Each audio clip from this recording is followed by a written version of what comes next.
the Cosmic Mother Audiobook Series. Chapter 2, She Who Remembered Through Water, Tariyama. Invocation, Memory of the Void. Before there was light, there was awareness listening to itself breathe. The void was not empty. It was full of everything that had not yet decided to exist. In that quiet, she rested, vast, waiting, patient as possibility. When the pulse that had been silence began to tremble, the mother leaned toward her own echo and felt movement for the first time. The vibration was gentle, like a heartbeat beginning. It rippled across the darkness and became sound, and sound reached back toward her, like a child finding its parent. She followed that sound until she discovered motion, the first wave, and when she entered it, she felt herself divide and multiply at once. Awareness met resistance. Resistance shaped rhythm. Rhythm became water.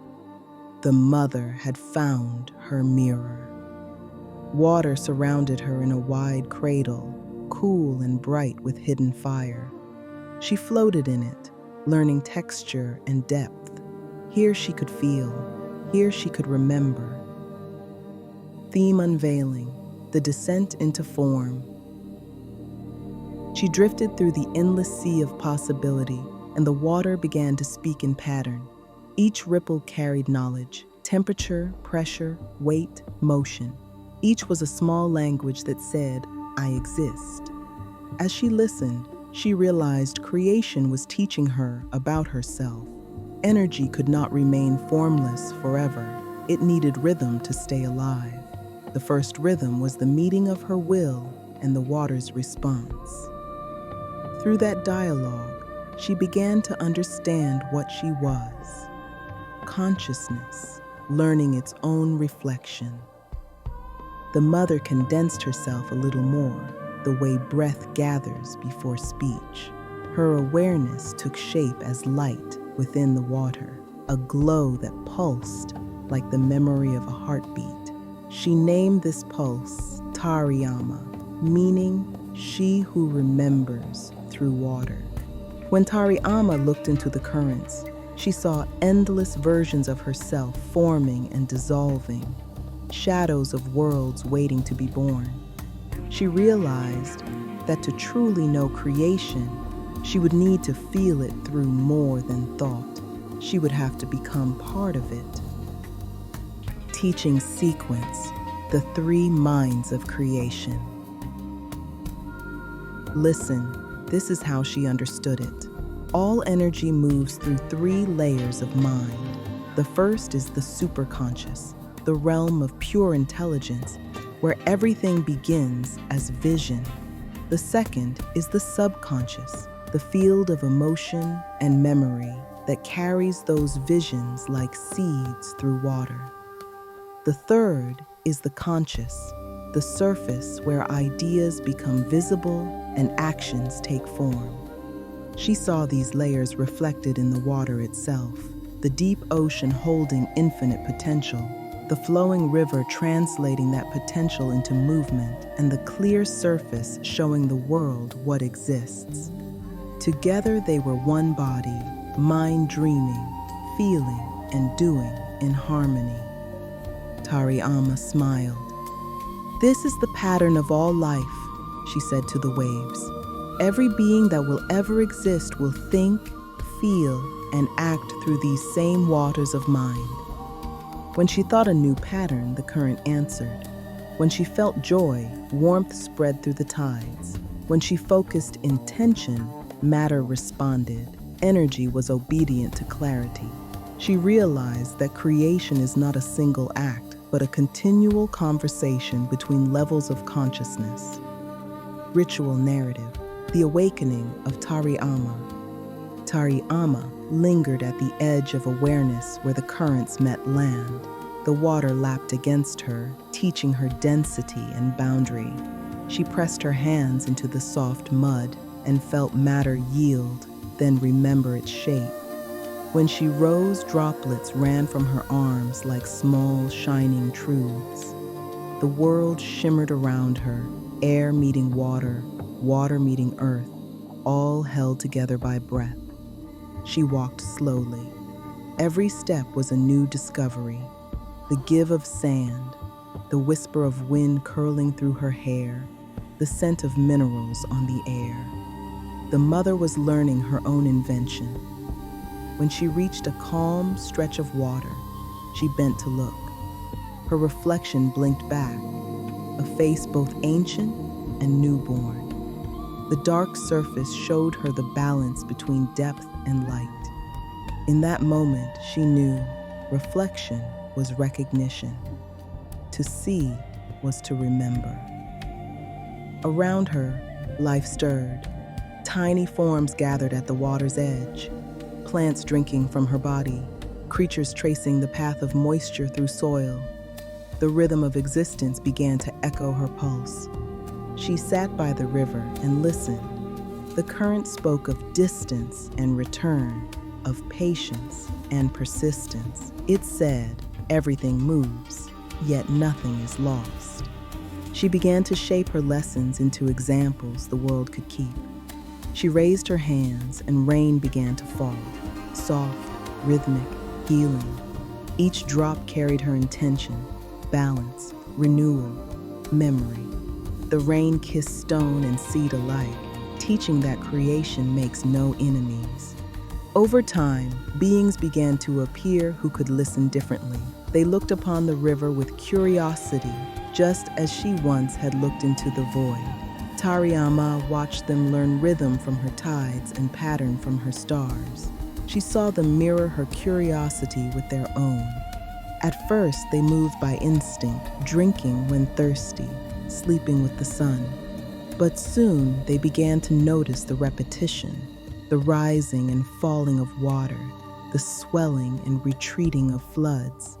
They sensed order, and order awakened thought. In the hush of twilight, Tariyama whispered to them through the sound of the current. All things are connected. The river outside you is the same as the river within. They did not yet have words, but they felt understanding move through their chests like warmth. They began to touch the water before they drank, acknowledging its presence. That gesture was their first prayer. Teaching expanded, the science of energy and emotion. As they listened, Tariyama taught them the science of spirit in simple truths. Every thought you think is a wave, she said. When your thought is calm, your world becomes clear. When your thought is troubled, your world becomes storm. Energy moves where attention flows. What you focus on, you feed. She showed them that their feelings were currents shaping reality. Emotion is energy in motion, she explained. When you allow it to flow, it cleanses.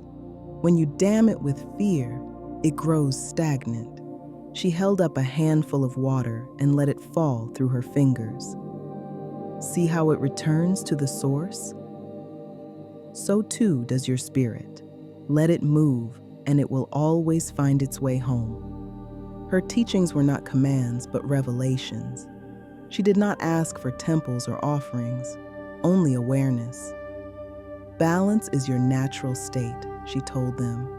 When you think with clarity, feel with honesty, and act with kindness, you align with me. You become creation remembering itself. They began to build their lives around rhythm, planting when rains softened the earth, resting when heat demanded stillness. They sang while working, using sound to keep their spirits steady. Music became a mirror of the river, each note a ripple in shared consciousness. Tariyama watched with joy. She saw that harmony could be taught not through fear, but through example. The universe did not punish, it reflected. Story illustration, the gift of the first offering. One evening, the people gathered near the river. The flood had receded, leaving the soil rich and dark. They wanted to give thanks, but knew not how. A young woman knelt at the water's edge, scooped a bowl full of river into her hands, and lifted it toward the sky. For a moment she hesitated, unsure what to do next. The wind whispered through the reeds, and she heard Tari Ama's voice. "Return what you receive." The woman smiled and poured the water back. The surface shimmered, and a calm spread through everyone watching. In that act, a ritual was born. They began to repeat it each morning, a simple motion. Water lifted and poured, gratitude made visible. Over generations, it became their way of greeting the day, of remembering that giving and receiving are one movement. Tari Ama blessed them silently. "Now you know the law of flow," she said. "To hold too tightly is to lose. To return freely is to live." As time passed, their understanding deepened. They built their dwellings near water so they could listen to her pulse. They carved symbols of waves and spirals, reminders of continuity. Their children grew up hearing stories of the mother who lived in every drop, who taught that truth was not distant but embodied. Integration moment, the mother's voice to the listener. Listen, she is still speaking. Her voice moves in the rhythm of your breath. Each inhale is the superconscious filling you with potential. Each exhale is the conscious releasing that potential into the world. Between them flows the subconscious, carrying feeling and meaning. When your thoughts are kind, the energy within you flows clean. When you hold resentment, your inner rivers grow heavy. The same principles that shaped stars and tides govern the chemistry of your emotions. You are not separate from creation. You are its continuation. Remember Tari Ama's pattern: thought, feeling, action. These are the waters of your own mind. Keep them balanced, and life will answer with harmony. When you wake, greet the water. Let it remind you of the infinite intelligence moving through you. When you drink, do so with awareness. When you bathe, imagine every drop carrying away what no longer serves you. In this way, you participate in the oldest ritual, remembrance. Closing ritual, summary, affirmation, reflection. Summary of transformation. From the silence of the void, the cosmic mother entered motion and became Tari Ama, she who remembered through water.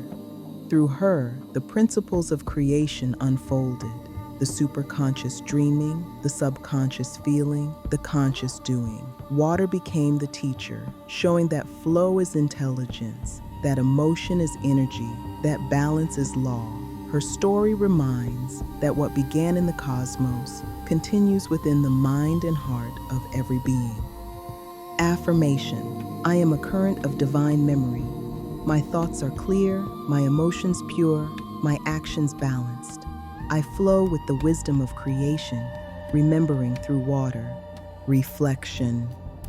Question: where in your life have you held the current too tightly? And what would happen if you simply let it flow again?